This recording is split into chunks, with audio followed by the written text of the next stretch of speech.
Everyone, welcome to the class. आज हम discuss करने वाले हैं क्लास 12th एनसीईआरटी का chapter chemical kinetics.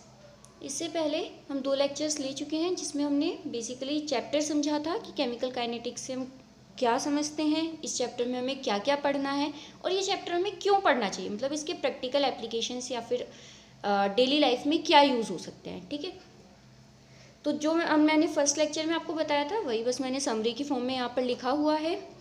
Second lecture में हमने डिस्कस किया था basic mathematics related to this chapter, मतलब इस चैप्टर में हमें पढ़ने को मिलेगा delta, d that means differentiation and integration. तो हमने इनके बारे में बात की थी बेसिक कि कहाँ पर यूज़ होते हैं, किस लिए यूज़ होते हैं, इनका मतलब क्या है, और एक दो बहुत बेसिक वाले क्वेश्चन सॉल्व किए थे, फॉर्मूले देखे थे। अगर आपको इंटरेस्ट है, अगर आप इंटरेस्टेड हो तो आपको लिंक डिस्क्रिप्शन बॉक्स में मिल जाएगा, आप वहाँ से चेकआउट कर सकते हो। अब स्टार्ट करते हैं आज का लेक्चर। ठीक है, तो केमिकल काइनेटिक्स है क्या actually? The branch of science which is concerned with the study of rate of various chemical process, there mechanism and factors which affect the rate of reaction. तो बेसिकली केमिकल काइनेटिक्स साइंस की वो branch है जहाँ पर हम किसी भी chemical process या फिर आप कह सकते हो किसी भी केमिकल रिएक्शन के रेट की स्टडी करते हैं, मतलब किस रेट से वो रिएक्शन हो रही है, उसका मैकेनिज्म क्या है और कौन से फैक्टर्स इस रेट को, ये जो रेट ऑफ रिएक्शन है, इसको अफेक्ट कर सकते हैं। ठीक है, ये जानना हमारे लिए क्यों ज़रूरी है वो मैं आपको फर्स्ट लेक्चर में बहुत अच्छे से समझा चुकी हूँ। ठीक है, however reactions such as rusting of iron, हालांकि कुछ रिएक्शंस जैसे कि रस्टिंग ऑफ आयरन हो गई, आपको भी पता है कि आयरन में जंग लगना, मतलब लोहे में जंग लगना कोई 1 या 2 दिन का काम नहीं होता, सालों लगते हैं। ठीक है, 2-3 साल लग सकते हैं, तब जाके अगर आपके घर पे गेट हैं, डोर्स हैं या फिर रेलिंग्स हैं तो आप देखते होगे कि हाँ रस्टिंग होने में काफ़ी टाइम लगता है। तो इस टाइप की जो रिएक्शंस होती हैं जिनका रेट बहुत स्लो होता है, जो बहुत स्लोली होती हैं, ठीक है, या फिर एंड आयनिक रिएक्शंस जो कैटायन और एनायन, जो आयंस के बीच में जो रिएक्शन होती है उसे आयनिक रिएक्शन बोलते हैं। तो इस टाइप की जो रिएक्शन होती है वो बहुत ज़्यादा फास्ट होती हैं, इसका भी रीज़न मैं आपको ऑलरेडी बता चुकी हूँ, है ना। तो इस टाइप की रिएक्शंस को हम इंक्लूड नहीं करते हैं केमिकल काइनेटिक्स के अंडर। Only reactions with intermediate rate are studied, सिर्फ वो रिएक्शंस स्टडी की जाती हैं जिनका रेट जो है वो इंटरमीडिएट होता है, मतलब बहुत ज़्यादा फास्ट नहीं होती जो रिएक्शंस या फिर बहुत ज़्यादा स्लो नहीं होती, तो उन रिएक्शंस को हम स्टडी करते हैं केमिकल काइनेटिक्स में। इतनी बात क्लियर हो गई? ठीक है, अभी आपको इसमें एक वर्ड मिल रहा होगा जिस पर ज़्यादा फोकस किया जा रहा है, रेट ऑफ रिएक्शन के बारे में हमें पढ़ना है, कौन से फैक्टर्स इस रेट को अफेक्ट कर रहे हैं, फिर हमें वो वाले रिएक्शंस देखनी है जिनका रेट इंटरमीडिएट हो। ये रेट है क्या? ठीक है, इस रेट से हम क्या समझते हैं, तो हमारा नेक्स्ट टॉपिक यही है, हम पढ़ने वाले हैं rate of reaction. Okay, rate of reaction. तो देखो जहाँ पर भी रेट वर्ड आ जाए ना, आप एक चीज़ समझ लीजिए कि इसका मतलब है विद रिस्पेक्ट टू टाइम, यानी कि आप क्या करोगे, टाइम से डिवाइड करने वाले हो किस चीज़ को। जैसे आपने पढ़ा होगा 10th में पढ़ा होगा करंट, है ना, इलेक्ट्रिसिटी, जब आप उसकी डेफिनेशन देखते हो तो क्या होता है, rate of flow of charge, यानी कि चार्ज के फ्लो होने का रेट, तो वहाँ पे भी हम क्या करते हैं, चार्ज डिवाइडेड बाय टाइम। तो रेट का मतलब कहीं ना कहीं रेट वर्ड से आपको माइंड में आ जाना चाहिए, कहीं ना कहीं हम विद रिस्पेक्ट टू टाइम की बात करें कि टाइम के साथ कैसे कैसे चीज़ें चेंज हो रही हैं। तो किसी भी रिएक्शन का रेट निकाल रहे हैं, मतलब कोई चीज़ टाइम के साथ चेंज हो रही होगी तो हम उसके बारे में देखने वाले हैं। किसी रिएक्शन में टाइम के साथ क्या चेंज होता है, देखो एक रिएक्शन बनती कैसे है, कुछ रिएक्टेंट होगा आपके पास, उसकी रिएक्शन हुई होगी और क्या बना होगा, प्रोडक्ट। ठीक है, यही तो है एक केमिकल रिएक्शन, कुछ रिएक्टेंट रहा होगा, उसमें कुछ केमिकल चेंजेस हुए होंगे टाइम के साथ और उसने क्या बनाया होगा, प्रोडक्ट बनाया होगा, ये एक रिएक्शन हो गई। इसको हम एक एग्जाम्पल से रिजेंबल करेंगे, आपको बहुत बहुत बहुत अच्छे से समझ में आ जाएंगी चीज़ें। आप एक इंडस्ट्री है जो साइकिल प्रोड्यूस करती है, ठीक है, आप वहाँ के ऑनर हैं, तो आपकी इंडस्ट्री में देखो साइकिल प्रोड्यूस करने का मतलब साइकिल की जो बेसिक बॉडी है वो एज रॉ मटेरियल आपको मिल जाती है, साथ में आपके पास टायर्स हैं, सीट जो साइकिल में लगती हैं, बेल, ठीक है, मतलब जो एसेसरीज हैं बेसिकली आपको वो पुट करनी है, ठीक है, साइकिल में।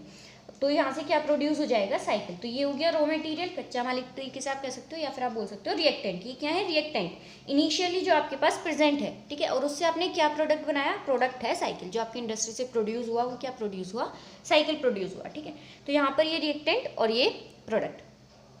अभी क्या होगा कि जैसे आज आपकी जो इंडस्ट्री स्टार्ट होती है, कंपनी स्टार्ट होती है, तो उसका टाइम है 10 बजे। जब 10 नहीं बजे थे, 9 बजे या 9:30 बजे, टाइम क्या है 0। अभी कोई भी वर्क स्टार्ट नहीं हुआ है, कोई भी रिएक्शन स्टार्ट नहीं हुई है, कुछ भी प्रोडक्शन स्टार्ट नहीं हुआ है। तो उस टाइम क्या है, मान लो ये रिएक्टेंट है हमारे पास, मतलब टायर्स हैं हमारे पास 10, सीट्स हैं 5 और बेल भी हैं 5, ठीक है। तो अभी रिएक्टेंट इतना का इतना ही रहेगा। क्या कोई साइकिल प्रोड्यूस हुई होगी? अभी 9 बजे हैं या 9:30 बजे हैं, ठीक है, कोई भी साइकिल प्रोड्यूस नहीं हुई। तो साइकिल कितनी है? 0 हमारे पास। अब 10 बजे आपके जो भी लेबर हैं, जो भी वर्कर्स हैं, वो सब आए। आने के बाद उन्होंने काम स्टार्ट किया। मान लो उन्होंने 12 बजे तक, 2 घंटे में, या 11 बजे तक, सुबह का टाइम है, काफ़ी जोश जोश में काम किया है, ठीक है। 11 बजे तक उन्होंने क्या किया, यहाँ से 2 टायर्स यूज़ कर लिए। तो टायर्स कितने बच गए? 8। एक सीट यूज़ कर ली, सीट कितनी बच गई? 4। एक बेल यूज़ कर ली, बेल भी 4 बच गई, और एक साइकिल प्रोड्यूस कर दी, ठीक है। साइकिल कितनी प्रोड्यूस हो गई? 1। तो टाइम के साथ साथ क्या हुआ, जो रिएक्टेंट था, आप देखोगे कि उसका जो अमाउंट है उसमें कमी आई है, जबकि जो प्रोडक्ट का अमाउंट है उसमें इंक्रीमेंट हुआ है। दैट मीन्स टाइम के साथ साथ रिएक्टेंट का अमाउंट चेंज हुआ है और प्रोडक्ट का अमाउंट चेंज हुआ है। और अगर हम केमिस्ट्री की फॉर्म में बात करें तो कंसंट्रेशन, रिएक्टेंट की कंसंट्रेशन चेंज हुई है और प्रोडक्ट की कंसंट्रेशन चेंज हुई है। तो बेसिकली रेट ऑफ रिएक्शन भी यही है। क्या है? Change in concentration with respect to time. Time के रेस्पेक्ट में कंसंट्रेशन में कितना चेंज आया है। किसकी कंसंट्रेशन में? या तो हम बोल दें कि रिएक्टेंट की कंसंट्रेशन में, या फिर हम बोल दें प्रोडक्ट की कंसंट्रेशन में। कैसे? मान लो आपने 11 बजे आकर देखा, आपने पूछा कि बताओ भाई कितने टायर अभी हमारे पास थे और कितने अभी बचे हैं। हमने कहा 10 थे और 8 बचे हैं, 2 कम हो गए। इसका मतलब आपके माइंड में अपने आप आ गया कि हाँ, कितनी साइकिल प्रोड्यूस हुई होगी? 1 साइकिल प्रोड्यूस हुई है। या फिर अगर ये बोले कि 1 साइकिल प्रोड्यूस हुई है, तो आपके माइंड में अपने आप आ गया कि हाँ, 2 टायर यूज़ हुए हैं, 1 सीट यूज़ हुई है और 1 बेल यूज़ हुई है। तो चाहे हम प्रोडक्ट की टर्म्स में बात कर लें, चाहे हम रिएक्टेंट की टर्म्स में बात कर लें, हमको आइडिया हो जाएगा कि जो हमारा काम है वो किस स्पीड से चल रहा है। किस स्पीड से चल रहा है कि 1 घंटे में 1 साइकिल प्रोड्यूस हो रही है। तो या तो आपको साइकिल का अमाउंट, कंसंट्रेशन पता चल जाए टाइम के साथ, या फिर टायर का, या फिर सीट का, या फिर बेल का, किसी भी एक का पता चल जाए, तो आप रेट ऑफ रिएक्शन या फिर रेट ऑफ प्रोडक्शन अपना बता सकते हो, ठीक है। तो वही हम इसी के बेसिस पर हम यहाँ पर डेफिनेशन लिखने वाले हैं। आई होप ये चीज़ आपको समझ में आ गई होगी। तो रेट ऑफ रिएक्शन बेसिकली है क्या? तो it is defined as the change in concentration of reactant और प्रोडक्ट, किसी की भी आप कह सकते हो, with respect to time, ठीक है। ये डिफाइन होता है as change in concentration of reactant और प्रोडक्ट। या तो रिएक्टेंट की कंसंट्रेशन में कितना चेंज हो रहा है हम ये देख लें, या फिर प्रोडक्ट की कंसंट्रेशन में कितना चेंज हो रहा है ये देख लें, with respect to time. Time के साथ साथ कितना चेंज हो रहा है, मतलब 1 घंटे में कितना चेंज हुआ है या फिर 2 घंटे में कितना चेंज हुआ है, तो वो क्या हो जाएगा? वो हो जाएगा रेट ऑफ रिएक्शन, ठीक है। या फिर आप कह सकते हो विद रेस्पेक्ट टू टाइम, या फिर आप कह सकते हो पर यूनिट टाइम, ठीक है। कुछ भी आप वर्ड यूज़ कर सकते हो। अब इसमें जो एक देखने वाली चीज़ है वो क्या है कि जैसे जैसे टाइम इंक्रीज करेगा तो क्या होगा कि जो आपका रिएक्टेंट है उसकी वैल्यू जो है वो कम हो जाएगी। भाई जैसे जैसे टाइम बढ़ेगा, अभी 11 बजे थे, अभी 12 बज जाएंगे तो 1 साइकिल और प्रोड्यूस हो गई, तो यहाँ से टायर्स और कम हो जाएंगे। अभी 8 थे, अभी 6 हो जाएंगे, सीट भी 3 रह जाएंगी और बेल भी कितनी रह जाएंगी? 3। दैट मीन्स टाइम के साथ साथ क्या हो रहा है कि जो रिएक्टेंट है उसकी जो वैल्यू है, जो अमाउंट है, उसमें क्या आ रही है? कमी आ रही है। जबकि प्रोडक्ट जो है वो बढ़ते जा रहे हैं। 11 बजे तक 1 साइकिल बनी थी, अभी 12 बज गए हैं तो 2 साइकिल प्रोड्यूस हो गई हैं। इस तरीके से तो सेम ऐसा ही होता है रिएक्शन में भी कि एज टाइम प्रोग्रेस, जैसे जैसे टाइम चेंज होता है, प्रोग्रेस करता है, मतलब आगे जाता है, the concentration of reactant decreases. जो कंसंट्रेशन है रिएक्टेंट की वो डिक्रीज होगी, एंड दैट ऑफ प्रोडक्ट, जबकि जो प्रोडक्ट की कंसंट्रेशन है वो क्या करेगी? इंक्रीज करेगी। आई होप इतनी बात आपको समझ में आ गई होगी, ठीक है। तो रेट ऑफ रिएक्शन बेसिकली हुआ क्या? रेट को आर से रिप्रेजेंट करती हूँ अगर, तो रेट ऑफ रिएक्शन हुआ change in concentration divided by time, या फिर आप कह सकते हो कि वो वाला टाइम जिसमें ये कंसंट्रेशन में जो चेंज है वो अकर हुआ है, ठीक है, ये हो जाएगा। अब अगर मैं यहाँ से इसकी यूनिट की बात करूँ कि इसकी एसआई यूनिट क्या होगी, तो वो क्या होगी? देखो कंसंट्रेशन में चेंज कितना होगा, सबसे पहले तो हमको ये देखना पड़ेगा। तो कंसंट्रेशन में चेंज का क्या मतलब है कि मोल पर लीटर। आपने आई थिंक ये पढ़ा होगा कि सॉल्यूशन वाले चैप्टर में आपने ये पढ़ा होगा कि जब हम कंसंट्रेशन की बात करते हैं तो वहाँ पे मोलैरिटी इन सबको कंसीडर करते हैं, है ना। तो वहाँ पे आपने पढ़ा होगा कि अगर हमें कंसंट्रेशन को डिफाइन करना है तो कंसंट्रेशन की यूनिट हम क्या लेते हैं, मोल पर लीटर। क्या लेते हैं, मोल पर लीटर। और टाइम की यूनिट क्या होती है, टाइम की यूनिट होती है सेकेंड। तो यहाँ पे क्या बन गया, मोल पर लीटर पर सेकेंड। ठीक है, आई होप आपको इतना समझ में आ गया होगा। ये हो गई इसकी यूनिट। अब हम इसको डिफाइन करने वाले हैं मैथमेटिकल टर्म में। ठीक है, जैसे आपने मैथ्स में ही पढ़ा था ना कि हमारे पास कुछ अलजेब्रिक इक्वेशन होती हैं, फिर हम उसकी मैथ्स में इक्वेशन बनाते हैं x+2y = 30 इस तरीके से करके। तो हमारे पास यहाँ पे भी ठीक है, हमने ये सारी थ्योरी तो लिख ली, अब हम उसको मैथमेटिकली रिप्रेजेंट करने वाले हैं। तो मैथमेटिकली हम ये वाला एग्जाम्पल ध्यान रखना, हम इसी की हेल्प से करेंगे। ठीक है, रेट ऑफ रिएक्शन को दो तरीके से डिफाइन कर सकते हैं।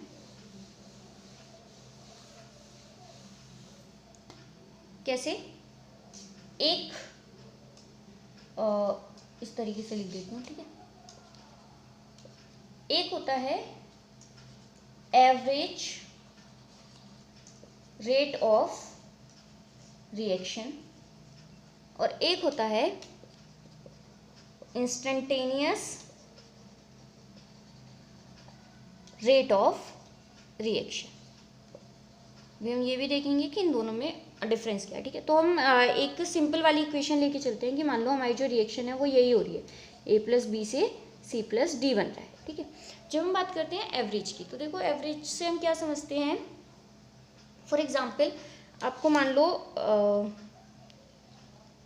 स्पीड से भी ले सकते हो, जो हमने अभी एग्जाम्पल डिस्कस किया था उससे भी देख सकते हैं। दोनों तरीके से मैं आपको बताती हूँ। आपको दिल्ली से बेंगलुरु जाना है। ठीक है, तो आपने क्या किया कि अब क्या होगा, रास्ते में बहुत सारी जगह पे हाईवे आएगा, बहुत सारी जगह पे गांव आएंगे। हाईवे पे क्या स्पीड बहुत तेज़ है, गांव में क्या होगी कि हो सकता है कि मतलब रोड्स इतनी प्रॉपर बहुत अच्छी ना हो, तो हो सकता है कि स्पीड जो है वो स्लो हो, या फिर हो सकता है शहरों में आपको ट्रैफिक मिल जाए तो वहाँ पे स्पीड स्लो हो जाए, या फिर कुछ भी रीजंस हो सकते हैं। ठीक है, कई बार क्या होता है कि गाँव में अच्छी रोड बनी हुई है ना, ट्रैफिक की भी ज़्यादा झंझट नहीं है, तो हो सकता है वहाँ पे स्पीड फास्ट हो जाए। और उसमें भी क्या होगा कि कहीं पे ब्रेकर आ गया तो स्पीड स्लो हो गई। ठीक है, अब हम क्या करें कि अगर हम ऐसा देखें कि यहाँ से आपको एक एक सिटी क्रॉस करने में कितना टाइम लग रहा है, तो उस सिटी के अंदर आपको ट्रैफिक भी मिल सकता है, आपको हाईवे भी मिल सकता है, मतलब क्लीन रोड भी मिल सकती है, उसके अलावा आपको वहाँ पे ब्रेकर्स भी मिल सकते हैं, तो स्पीड चेंज होती रहेगी। तो हम क्या देखते हैं ऐसे सिनेरियो में, हम देखते हैं एवरेज स्पीड, है ना। हम क्या बात करते हैं, एवरेज स्पीड। हम फॉर एग्जांपल आपको दिल्ली से कहीं जाना है बेंगलुरु, एक्चुअली मुझे रूट नहीं पता कि कैसे जाएंगे। फॉर एग्जांपल आप क्या गाज़ियाबाद होते हुए जा रहे हो, गाज़ियाबाद उल्टा हो जाएगा वैसे, कोई बात नहीं, हम एग्जांपल देख रहे हैं, मुझे रूट का आइडिया नहीं है। तो अगर आप दिल्ली से गाज़ियाबाद जा रहे हो तो इस टाइम में हम क्या देखेंगे, एवरेज स्पीड देखेंगे। एग्जैक्ट तो नहीं बता सकते हैं ना, क्योंकि जहाँ पर भी ब्रेक आया वहाँ पर फिर स्पीड चेंज हो गई है, जहाँ पर आपको क्लीन रोड मिली है वहाँ पे फिर स्पीड चेंज हो गई है, ट्रैफिक मिला है तो फिर स्पीड चेंज हो गई है। तो हम क्या देखते हैं, एवरेज रेट देखते हैं। तो वही हम बात करेंगे रिएक्शन के बारे में भी। या फिर अगर हम बात करें टायर वाले एग्जाम्पल की, तो उसमें क्या होगा कि लेबर आई, जो भी वर्कर्स थे, तो आपने देखा कि उन्होंने स्टार्टिंग से लेके और लंच टाइम तक कितना काम किया, है ना। मॉर्निंग से लंच तक कितना काम किया और फिर लंच से लेके और शाम तक कितना काम किया। तो ये हो जाएगा कि आप उसमें एवरेज देखोगे। अब ऐसा तो है नहीं कि वो स्टार्टिंग के भाई 1 घंटे में जो उनकी एनर्जी होगी शायद उतनी एनर्जी बाद में ना रहे। फिर ऐसा भी होता है कि दोपहर के टाइम में क्या होता है, थोड़ा सा नींद सी भी आने लगती है, स्पेशली लंच लेने के बाद। तो हो सकता है कि स्पीड वो ना रहे, शाम के टाइम फिर थोड़ा सा ज़्यादा हो जाए। हालांकि तो इस तरीके से चेंज हो सकती है उनकी प्रोडक्ट बनाने की, साइकिल बनाने की, साइकिल प्रोड्यूस करने की स्पीड। तो हम क्या देखेंगे, हम एवरेज देख लेंगे कि एवरेज उन्होंने सुबह से लेके दोपहर तक कितना काम किया। ठीक है, तो इसी तरीके से होती है एवरेज रेट ऑफ रिएक्शन। जब हम किसी एक टाइम इंटरवल में कि भाई इस टाइम से लेके इस टाइम तक, या फिर यहाँ पे सुबह से लेके और दोपहर तक की इस टाइम से इस टाइम तक कितना काम हुआ है, वो देखें कि कितना चेंज हुआ है। मान लो सुबह से लेके दोपहर तक उसने 2 साइकिल प्रोड्यूस किए हैं, जो भी आपके पास वर्कर्स थे।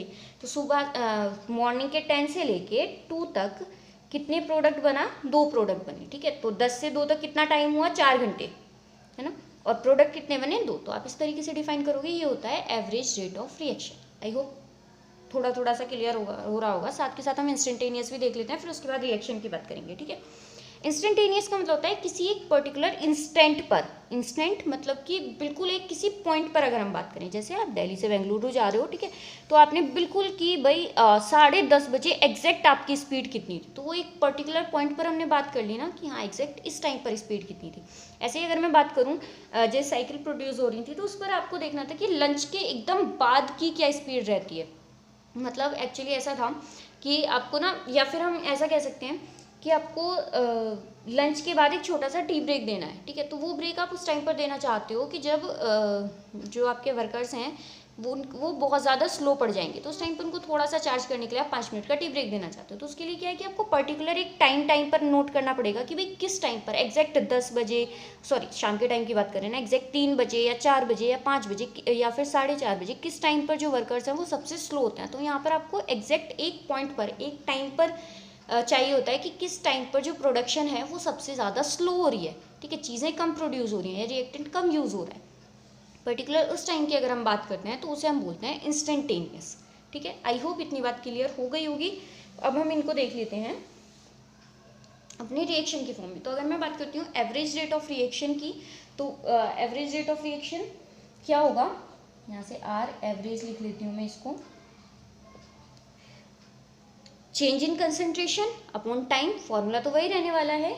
अगर मैं कहती हूँ कि कंसंट्रेशन जो है वो एक्स है, तो यानी कि एक्स में कितना चेंज हुआ है, तो मैं कहूँगी डेल्टा एक्स अपॉन कितने टाइम में, डेल्टा टी, या फिर मैं इसको लिख सकती हूँ x2 minus x1 upon t2 minus t1। That means इसका मतलब क्या है, चलो ग्राफ से समझते हैं। देखो सबसे पहले तो आप एक चीज़ को नोटिस करो कि ये मैं यहाँ पर ग्राफ ड्रॉ कर रही हूँ, दोनों के लिए ड्रॉ करूँगी। हाँ, तो इधर साइड हम ले लेते हैं टाइम एक्स एक्सिस पर। अब इधर अगर आप लेते हो कंसंट्रेशन ऑफ रिएक्टेंट,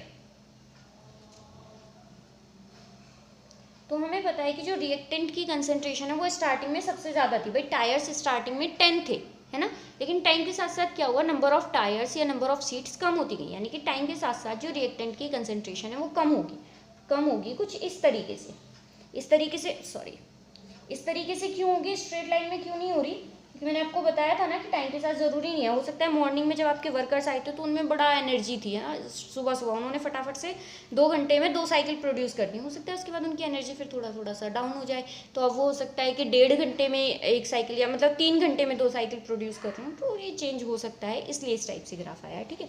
ये बात हो गई अगर हम कंसंट्रेशन ऑफ रिएक्टेंट कंसीडर करते हैं। अगर हम कंसंट्रेशन ऑफ प्रोडक्ट कंसीडर करें तो हमें पता है कि जो प्रोडक्ट होता है वो इंक्रीज करता है टाइम के साथ। भाई पहले साइकिल्स कितनी थी, 0 थी, 1 घंटे बाद 1 हो गई, 2 घंटे बाद 2 हो गई, तो यहाँ पर क्या होगा कि जो प्रोडक्ट की कंसंट्रेशन है वो इंक्रीज करेगी। तो स्टार्टिंग में प्रोडक्ट 0 था, धीरे धीरे टाइम के साथ जो है प्रोडक्ट इंक्रीज कर गया, ठीक है, तो वो आएगा कुछ ग्राफ इस तरीके से। अब अगर हम बात करते हैं एवरेज रेट की, तो इसमें हम क्या करते हैं कि एक टाइम में देखते हैं कि इतने टाइम में कितना चेंज हुआ है ना। हमने वही तो देखा था कि दिल्ली से गाजियाबाद, मतलब एक डिस्टेंस वहाँ पर ले ली थी कि हाँ इतनी बड़ी डिस्टेंस है, आप इसमें बताओ कि कितना चेंज हुआ है। तो यहाँ पर भी हम मान लेते हैं कि ये टाइम t1 है और ये टाइम t2 है, ठीक है। तो अब हमें ये बताना है कि टाइम t1 से t2 तक कितना चेंज हुआ है कंसंट्रेशन में। तो हम देख लेते हैं, t1 पे मान लिया ये हो गई x1 कंसंट्रेशन और t2 पे ये हो गई x2 कंसंट्रेशन, ठीक है। तो यहाँ पर क्या आएगा कि कंसंट्रेशन में कितना चेंज हुआ है, फाइनल माइनस इनिशियल, तो x2 माइनस x1, और टाइम में कितना चेंज हुआ है, फाइनल माइनस इनिशियल, मतलब t2 माइनस t1। अभी होता क्या है कि जैसा कि मैंने आपको बताया है कि जब हम कंसंट्रेशन ऑफ रिएक्टेंट की बात करते हैं, ठीक है, तो रिएक्टेंट में क्या है, अगर आप यहाँ से देखो तो x2 की वैल्यू कम है और x1 की वैल्यू ज़्यादा है, तो ये वाली जो वैल्यू आएगी वो आएगी नेगेटिव। लेकिन जो रेट है वो नेगेटिव में तो होगा नहीं, है ना। रेट ऑफ रिएक्शन में नेगेटिव में होने का मतलब है कि जो आपकी रिएक्शन है वो बैकवर्ड जा रही है अगर रेट नेगेटिव है ना। लेकिन यहाँ पर हमें पता है कि रिएक्टेंट कम हो रहा है, इसका मतलब प्रोडक्ट बन रहा है तो हमारी रिएक्शन फॉरवर्ड में जा रही है। तो इस नेगेटिव साइन को बैलेंस करने के लिए जब हम रिएक्टेंट की टर्म्स में बात करते हैं तो हम यहाँ पर क्या इंट्रोड्यूस करते हैं, माइनस साइन। तो ये माइनस साइन ये दिखा रहा है कि टाइम के साथ रिएक्टेंट डिक्रीज कर रही है, रिएक्टेंट की कंसंट्रेशन, ठीक है। अब वहीं अगर हम बात करते हैं प्रोडक्ट की, तो प्रोडक्ट के लिए मान लो t1 टाइम ये है, ठीक है, t1 और t2 टाइम ये है। तो हम देख लेते हैं t1 पे प्रोडक्ट कितना था, सॉरी ग्राफ मैंने उल्टा बना दिया, इस तरीके से बनेगा, ठीक है। तो T1 पे प्रोडक्ट कितना, इतना, जबकि T2 पर प्रोडक्ट ये, ठीक है। तो इसको मैं अगर प्रोडक्ट को y1 से डिनोट कर दूं तो ये y1 और ये y2, तो यहाँ पर क्या हो जाएगा y1 y2 final minus initial y1 upon T2 minus T1, ठीक है। यहाँ पर अगर आप नोटिस करो, हाँ, अब जैसे ही हमने यहाँ पर नेगेटिव इंट्रोड्यूस कर दिया तो ये क्या हुआ, अंदर वाला नेगेटिव और ये बाहर वाला नेगेटिव, ये क्या हो गया, पॉजिटिव हो गया, ठीक है।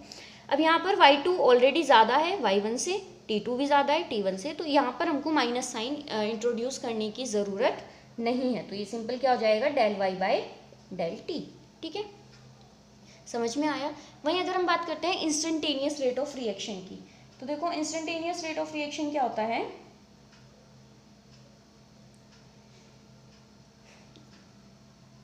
किसी एक इंस्टेंट पर, किसी एक पर्टिकुलर, यहीं पर ये शो कर देती हो आप इस ग्राफ को, अगर चाहो तो आप नोट डाउन कर सकते हो, ये आपको एवरेज रेट ऑफ रिएक्शन में हेल्प करेगा, ठीक है। अब यहाँ से हटा देते हैं, अब हम बात करने वाले हैं इंस्टेंटेनियस रेट ऑफ रिएक्शन की। तो इंस्टेंटेनियस में हम क्या करते हैं, किसी एक इंस्टेंट पर, किसी एक पर्टिकुलर पॉइंट पर, मतलब किसी एक पर्टिकुलर टाइम पर, जिसको कि मैंने टी से डिनोट कर दिया, इस पर्टिकुलर टाइम पर जो कंसंट्रेशन है रिएक्टेंट की या प्रोडक्ट की वो कितनी है। तो अगर मैं यहाँ पर बात करती हूँ तो ये कितनी हो जाएगी, देखो अगर मैं इस तरीके से देखती हूँ तो ये पॉइंट आया, ठीक है, जिस पर कंसंट्रेशन जो हमारी रिएक्टेंट की जहाँ पर आ रही है, ठीक है। तो इसका रेट निकालने के लिए हम यहाँ पर क्या करते हैं, स्लोप ड्रॉ करते हैं। तो इसका स्लोप क्या होगा, स्लोप क्या होता है, यहाँ पर पहले हमने एक टेंजेंट ड्रॉ की इस पॉइंट से, ऐसे ही यहाँ पर हम करेंगे। अगर हम प्रोडक्ट की बात करते हैं तो इस टाइम पर अगर हमें निकालना है तो ये हो गया, यहाँ से एक टेंजेंट ड्रॉ करेंगे इस तरीके से। टेंजेंट क्या होती है, देखो ये आपने मैथ्स में पढ़ा होगा, अगर ये एक सर्कल है तो इस सर्कल को बिल्कुल एक पॉइंट पर अगर जो लाइन टच करती है हम उसे टेंजेंट बोलते हैं, जस्ट एक पॉइंट पर, ठीक है। तो हम ऐसे टेंजेंट ड्रॉ करेंगे जो इसको, जो हमारा कर्व है उसको बिल्कुल उसी पॉइंट पर टच करे जिस पॉइंट पर हमें रेट ऑफ रिएक्शन निकालना है इंस्टेंटेनियस, ठीक है। तो अगर मैं इसको इस तरीके से दिखा दूँ तो ये कर्व हो गया ना, इस कर्व को ये टच कर रही है तो ये भी क्या होगा, टेंजेंट। अब इस टेंजेंट का जो स्लोप है, ये टेंजेंट थी, इस टेंजेंट का जो स्लोप है वो हमें रेट ऑफ रिएक्शन देता है इंस्टेंटेनियस, ठीक है। ये जो स्लोप है वो हमें क्या बताएगा, instantaneous rate of reaction. I hope इतनी बात क्लियर हो गई, ठीक है। और इसका जो रेट ऑफ रिएक्शन आता है वो कितना आता है, dx बाय dt। वही नेगेटिव साइन इंट्रोड्यूस होगा क्योंकि स्लोप आप देखो इस तरीके से आ रहा है, ये डिक्रीज नीचे की तरफ को है ना, तो इसको बैलेंस आउट करने के लिए माइनस, जबकि यहाँ पर क्या होगा कि स्लोप जो है वो पॉजिटिव है, ऊपर की तरफ है, तो इसका स्लोप क्या हो जाएगा, dy बाई dt। अगर हम इसकी कंसंट्रेशन को, प्रोडक्ट की कंसंट्रेशन को y से डिनोट कर रहे हैं तो यहाँ पर d क्यों लिया है, देखो अगर आप देखो तो यहाँ पे क्या है, del x by del t था, जबकि यहाँ पर dx बाई dt था। तो मैंने आपको बताया था कि जब हम बहुत छोटे से पॉइंट की बात करते हैं तो हम वहाँ पे डिफ्रेंशिएशन d का यूज़ करते हैं, ठीक है। ऐसे ही यहाँ पर del y by del t है, जबकि यहाँ पर क्या हो जाएगा, dy बाई dt। तो अगर मुझे इंस्टेंटेनियस रेट ऑफ रिएक्शन निकालना हो तो वो कितना हो जाएगा, माइनस dx बाई dt, या फिर अगर हम प्रोडक्ट के लैंग्वेज में बात करें तो dy बाई dt, एक ही बात है, ठीक है। आई होप इतना क्लियर हो गया होगा। चलो यहाँ से ग्राफ हटा देती हूँ। अब अगर मैं बात करती हूँ, ये जो मैंने रिएक्शन लिखी है इस रिएक्शन की, ठीक है, तो इस रिएक्शन के लिए अगर मुझे रेट लिखना है तो वो कितना होगा, देखो पहले हम ए के बारे में बात करेंगे। भाई मैंने आपको बताया था कि या तो आप टायर की देख लो या सीट की देख लो या फिर आप बेल की देख लो या साइकिल की देख लो, किसी से भी आपको रेट के बारे में आइडिया हो जाएगा। तो यहाँ पर हम ए की देखते हैं, ठीक है। तो अगर मैं ए की टर्म्स में बात करूँ तो जो रेट होगा वो क्या होगा, del a by del t. ये जो हम ब्रैकेट लगा देते हैं इसका मतलब होता है कि यहाँ पर हम इसकी कंसंट्रेशन के बारे में बात कर रहे हैं, ए की कंसंट्रेशन, क्योंकि ये रिएक्टेंट है तो इसके आगे माइनस का साइन हो जाएगा, ठीक है। इसी तरीके से अगर मुझे बी की टर्म्स में लिखना हो रेट, देखो है तो ये सारे rate of reaction he, rate of reaction है तो सारे इक्वल होंगे, रेट के ही इक्वल है ना। तो बी की टर्म्स में अगर मैं लिखूंगी तो बी की concentration divide by del t, ठीक है। सी की रिएक्टेंट है तो नेगेटिव साइन इंट्रोड्यूस करेंगे। सी की टर्म्स में लिखूंगी तो del c by del t, ये प्रोडक्ट है तो नेगेटिव साइन इंट्रोड्यूस करने की जरूरत नहीं है। और डी की टर्म्स में लिखूंगी तो del d by del t. I hope इतनी बात क्लियर हो गई होगी। अब यहाँ पे आप एक चीज़ देखो कि ए और बी क्या है, रिएक्टेंट है, वो कंज्यूम हो रहे हैं तब जाके प्रोडक्ट फॉर्म हो रहा है ना। मतलब रिएक्टेंट्स जो टायर हैं या बेल हैं या फिर सीट्स हैं वो कंज्यूम हो रहे हैं, उनका यूज़ हो रहा है, तब जाके साइकिल प्रोड्यूस हो रही है। तो इसको del A by del T या फिर del B by del T, इन del A by del T को हम बोलेंगे rate of consumption of A. उसी तरीके से del B by del T, क्योंकि ये भी रिएक्टेंट है, तो इसको हम बोलेंगे rate of consumption of B. Del C by del T की बात करें तो ये, क्योंकि ये क्या है, प्रोडक्ट है, और प्रोडक्ट क्या हो रहा है, फोम, तो इसे हम बोलेंगे रेट ऑफ फॉर्मेशन ऑफ सी, और इसे हम बोलेंगे rate of formation of D. ठीक है, आई होप इतनी बात क्लियर हो गई होगी। ठीक है, वहीं अगर हम इंस्टेंटेनियस की बात करते हैं तो इसमें रेट क्या हो जाएगा, बस आपको यहाँ से डेल हटा के डी लिखना है। ठीक है, D A by D T, उसी तरीके से यहाँ पे D B by D T, D C by D T, और यहाँ पर D of D by D T. I hope इतनी बात क्लियर हो गई होगी। ठीक है, अब बस हम इसमें एक छोटा सा रिएक्शन और देखेंगे, जनरल रिएक्शन। उसके बाद नेक्स्ट पार्ट में हम इससे रिलेटेड न्यूमेरिकल सॉल्व करेंगे, आपको ये टॉपिक बिल्कुल अच्छे से क्लियर हो जाएगा। ठीक है, इसको मैं यहाँ से हटा रही हूँ। आई होप इतनी बात क्लियर हो गई। अब अगर हमारी रिएक्शन ये ना होकर ये हो, ए प्लस बी, दोबारा से मैं लिख देती हूँ, ए प्लस बी, और इससे हमें मिला सी प्लस डी। ठीक है, तो अभी रेट ऑफ रिएक्शन क्या होगी, तो अगर हम बात करते हैं एवरेज या इंस्टेंटेनियस, कोई भी एक हम ले सकते हैं। मैं इंस्टेंटेनियस वाली ले रही हूँ क्योंकि हम आगे उसी को ही फिर यूज़ करने वाले हैं, वो ज़्यादा अप्रोप्रिएट है ना। तो यहाँ पर रेट ऑफ रिएक्शन क्या होगी, देखो ये जो भी कोफिशिएंट होता है ना, जो भी आपके रिएजेंट के आगे कोफिशिएंट होगा रिएक्टेंट के आगे, हम उसको क्या करते हैं, डिवाइड में लिख देते हैं। तो ये क्या हो जाएगा, 1/a, माइनस का साइन आएगा of course, D A by D T, minus 1/b, D B by D T, 1/c, D C by D T, और 1/d, D by D T. ठीक है, आई होप ये आपको क्लियर हो गया होगा। तो अब अगर मुझे यहाँ से रेट ऑफ फॉर्मेशन ऑफ सी निकालना है तो वो मैं कैसे निकालूंगी भाई, मुझे पता है रेट किसके इक्वल है, 1/c D C by D T. लेकिन जो rate of formation of C है वो तो सिर्फ इतना पार्ट है ना, D C by D T. तो मैं क्या करूँ, सी को इधर ले जाके मल्टीप्लाई कर दूँ, तो rate of formation of C कितना हो जाएगा, D C by D T. Sorry, यहाँ पर सब में आप ये यूज़ करेंगे ब्रैकेट्स जो कि कंसंट्रेशन को शो कर रहा है। ठीक है, तो D C by D T क्या हो जाएगा, C into R. I hope ये चीज़ आपको क्लियर हो गई होगी, और बहुत अच्छे से क्लियर हो जाएगा जब हम इससे रिलेटेड न्यूमेरिकल्स करेंगे। Thank you for watching. अगर आपको कोई भी प्रॉब्लम रह जाती है तो आप मुझे कमेंट बॉक्स में पूछ सकते हैं। अगर आपको कोई सजेशन देना है वो भी आप कमेंट बॉक्स में बता सकते हैं। Thank you.